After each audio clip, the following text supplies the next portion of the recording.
अस्सलाम वालेकुम dear student. आज हम डिस्कस करने लगे हैं properties of real number. Properties of real number में हमारे पास आता है बाइनरी ऑपरेशन। बाइनरी ऑपरेशन क्या होता है? बाइनरी का मतलब होता है ट्रू वैल्यू, कोई भी ले सकते हैं। अक्सर बाइनरी ऑपरेशन पढ़ते हैं हम कंप्यूटर की लैंग्वेज में है। बाइनरी बाइनरी का मतलब होता है ट्रू वैल्यू, ज़ीरो और वन। यहाँ पर हमने ज़ीरो और वन को तो नहीं लेना, यहाँ पर कोई भी दो वैल्यू आ सकते हैं, हम उसको कहते हैं बाइनरी ऑपरेशन। यहाँ से हम पढ़ते हैं डेफिनेशन इसकी क्या है। A binary operation in a set A, कोई भी एक सेट है A, is a rule usually denoted by star. हम कोई भी मतलब उसको रूल मतलब कुछ स्टार से क्या करते हैं, डिनोट कर लेते हैं किसको, बाइनरी ऑपरेशन को। यहाँ पर that assign to any pair of element of A, किसी भी पेयर ऑफ एलिमेंट ए को हम कैसे एलिमेंट का नेम दे सकते हैं A, taken in the define definite order on other element of A, कोई और भी एलिमेंट हम ए हम ले सकते हैं। तो ये हमारे पास था बाइनरी ऑपरेशन क्या चीज़ है। अब हम पढ़ना चाहते हैं कि एडिटिव लॉ। एडिटिव प्रॉपर्टी भी हम इसे कहते हैं। इसमें आ जाता है हमारे पास closure law of addition. Closure में हम टू वैल्यू इस्तेमाल करते हैं। फॉर ऑल ए बी कहता है ये बिलोंग करते हैं रियल नंबर को। ए प्लस बी बिलोंग करते हैं हमारे पास रियल नंबर को। ए और बी यानी कोई भी वैल्यू हो सकती है हमारे पास। हम यहाँ पे ऐसे भी लिख सकते हैं 1+2 बिलोंग करते हैं रियल नंबर को। तो ये 3 जो हो जाएगा हमारे पास क्या हो जाएगा, रियल नंबर।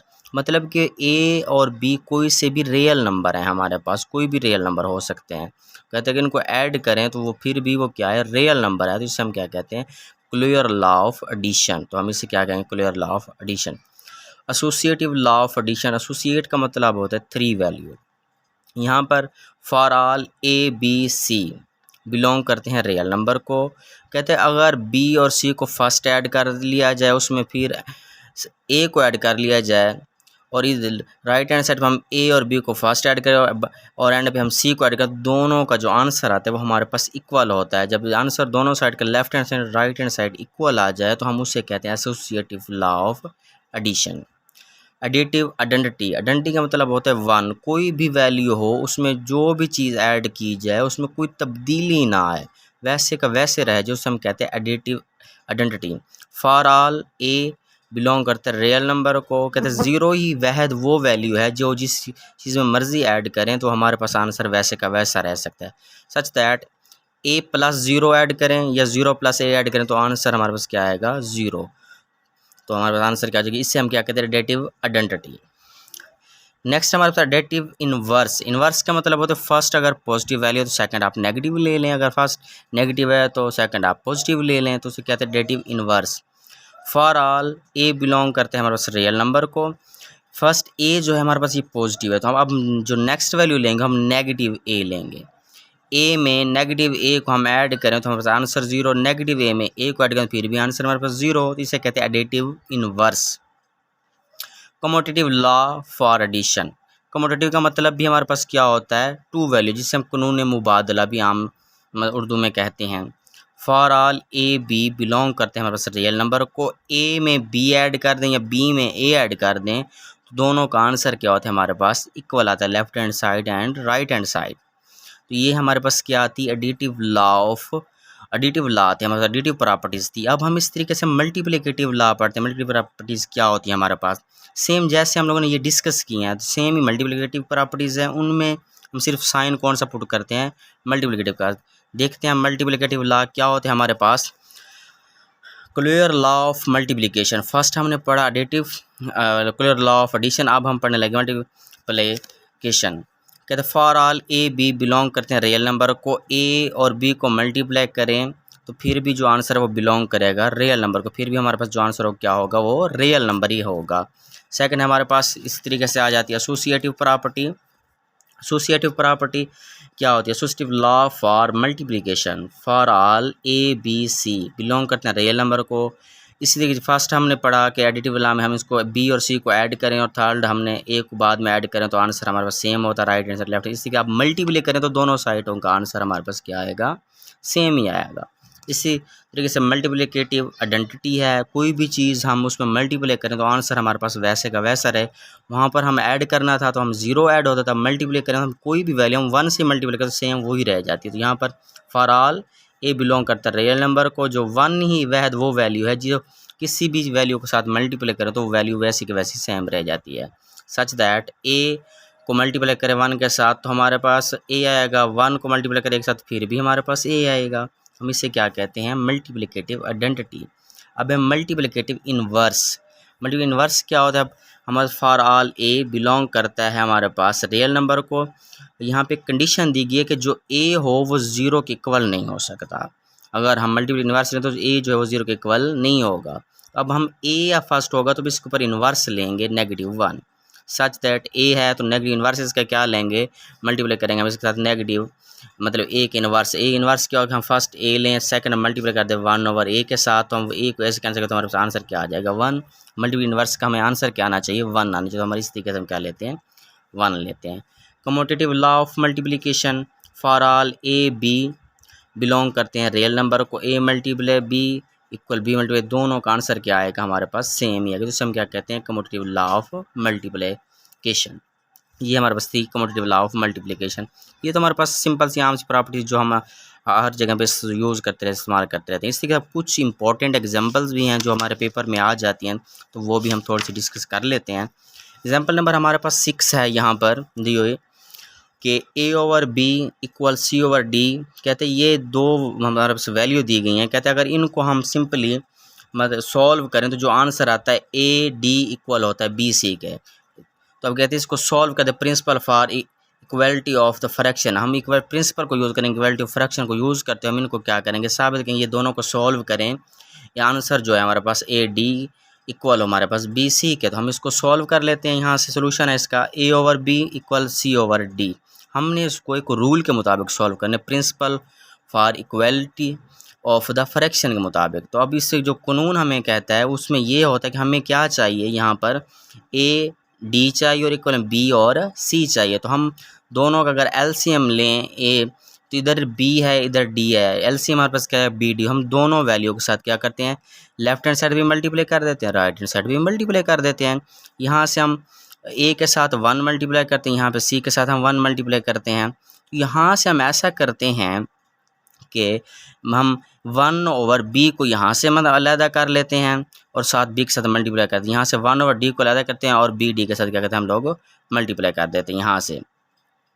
यहाँ से ऐसा होता है कि हमारे पास ये जो राइट हैंड साइड है हम इसमें जो अलग किए हमारे पास b और d, तो इसको हम बाद में ले जाते हैं, ये चीज़ हो जाती है। अब यहाँ से देखें कि ये b से b कैंसिल हो जाता है, यहाँ से d से d कैंसिल हो जाता है, A और D रहेगा। A और D को मल्टीप्लाई करें तो AD आ जाएगा, यहाँ पे C और B को मल्टीप्लाई करें तो B और C आ जाएगा। तो ये हमें क्या चीज़ थी, रिक्वायर्ड थी, जो हमने फाइंड करनी थी इक्वल कैसे आ जाती है। तो ये हम इस तरीके से सॉल्व करते हैं इसको प्रॉपर्टीज को। अगेन सेकंड इसके साथ एग्जांपल दी हुई है हमारे पास के A/1/A मल्टीप्लाई करें 1/B का, तो ये इक्वल है हमारे पास 1/A और B के। इसको भी हमने रूल के मुताबिक मल्टीप्लाई करना होता है।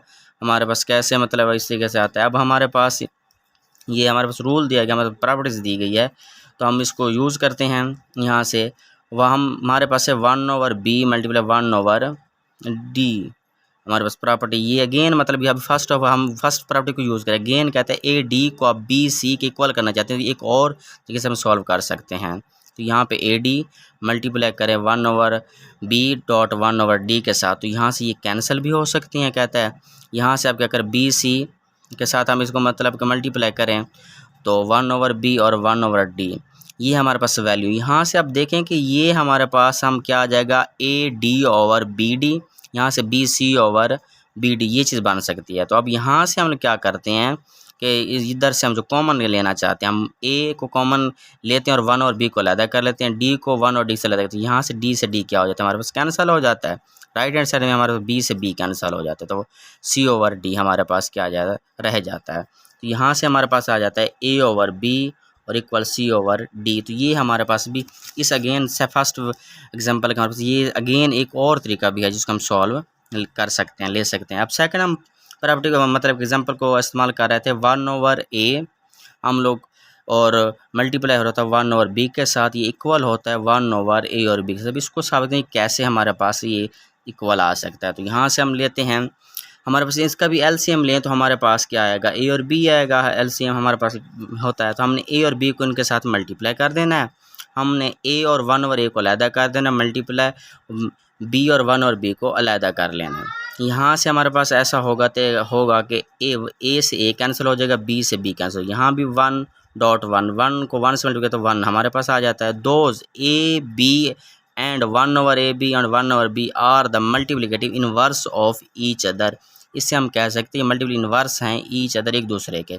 But multiplicative inverse of a b is 1 over a b, इसका इनवर्स क्या होगा 1 ओवर ए बी, हम इसे कह सकते हैं। सेकंड एग्जांपल हम ये डिस्कस कर रहे थे। अब हम थर्ड एग्जांपल को देखें, वो हमें क्या कहती है। थर्ड एग्जांपल में हमें कहता है कि अगर ए ओवर बी हो और डॉट सी ओवर डी हो तो ये इक्वल आएगा ए सी और बी डी के rule of product of fraction. अब हमने इसमें रूल अप्लाई करने हैं प्रोडक्ट ऑफ फ्रैक्शन के, उसके मुताबिक कहते हैं इसको सॉल्व करें किस तरीके से हमारे पास आ सकती है प्रॉपर्टी।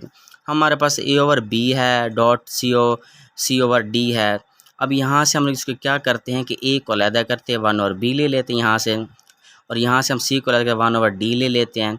फिर हम इन दोनों में से सी और ए को कॉमन कर लेते हैं, तो यहाँ पे 1 ओवर बी और 1 ओवर डी डॉट हो जाएगा, using commutative and associative law of multiplication को यूज़ करते हुए। यहाँ से हम ऐसा करते हैं कॉमन ले लिया। अब हम इनको आपस में मल्टीप्लाई 1 को 1 से करें तो 1 आ जाएगा, बी को डी से करें तो बी डी हो जाएगा। यहाँ पे ए सी वैसा रहेगा, ए सी को 1 के साथ मल्टीप्लाई करें तो हमारे पास ए सी ओवर बी डी आ जाता है। ये हमारे पास कौन सा थर्ड एग्जाम्पल जो है वो साबित हो जाती है, ये किस तरीके से सॉल्व की जाती है। अब इस तरीके से हमारे पास नेक्स्ट जो है हमारे पास फोर्थ एग्जांपल है। हमारे पास कहता है कि ए ओवर बी जो है इक्वल है के ए ओवर के बी के। कहते के जो है हमारे पास 0 के इक्वल भी नहीं है, गोल्डन रूल ऑफ फ्रैक्शन। तो हम इसको भी हम सॉल्व करना चाहते हैं, तो कैसे करेंगे हम लोग। यहाँ से देखें कि हम लोग देखना चाहते हैं कि यहाँ पर है हमारे पास ए ओवर बी इक्वल है ए ओवर बी को, हम इसको भी हम क्या करना चाहते हैं कि right hand side left hand side के लिए हम सॉल्व कर रहे हैं। तो यहाँ पे हमारे पास जो है हम ए ओवर बी के साथ हम 1 को मल्टीप्लाई करते हैं, और इसी तरीके से हम इसके साथ ए और बी के साथ हम के को ऊपर भी मल्टीप्लाई करते हैं, नीचे भी मल्टीप्लाई करते हैं, नॉमिनेटर में भी और डिनोमिनेटर में मल्टीप्लाई करते हैं। ए को अब के से मल्टीप्लाई करें, बी को भी के से मल्टीप्लाई करें, क्या आ जाएगा ए के ओवर ए के, मतलब के बन जाएगा हमारे पास ये चीज़ बन जाएगी हमारे पास। यहाँ पे बी के बन जाएगा हमारे पास, ये बी के यहाँ से मिस्टेक की हुई है हमारे पास बुक में भी, तो यहाँ पे बी के आ जाएगा। तो यहाँ पे ए ओवर बी जो है ये इक्वल हो सकते हैं ए के ओवर बी के, तो ये भी हम लोग यहाँ से प्रूव कर सकते हैं। तो ये हमारे पास कुछ इंपॉर्टेंट एग्जांपल थी जो हमने डिस्कस की। तो इंशाल्लाह हम फर्स्ट लेक्चर में हमने प्रॉपर्टीज़ पढ़ी थी, तो ये वो भी जिसने मतलब जिसको समझ देखनी है तो वो हमारे पास सेकंड लेक्चर में आ चुकी हैं प्रॉपर्टीज़, उनको भी हम डिस्कस करेंगे। ये हमारे पास कुछ इंपॉर्टेंट एग्जांपल हैं और प्रॉपर्टीज़ भी थी तो हमने डिस्कस की, तो याद रहे कि अब दुआ करें इंशाल्लाह हम नेक्स्ट भी हम आपको फर्स्ट हमारा जो लेक्चर है वो हमारे पास इंशाल्लाह एक्सरसाइज पर होगा 1.1 पर, हम उसको अच्छे तरीके से इंशाल्लाह डिस्कस करेंगे। ओके, अल्लाह हाफ़िज़।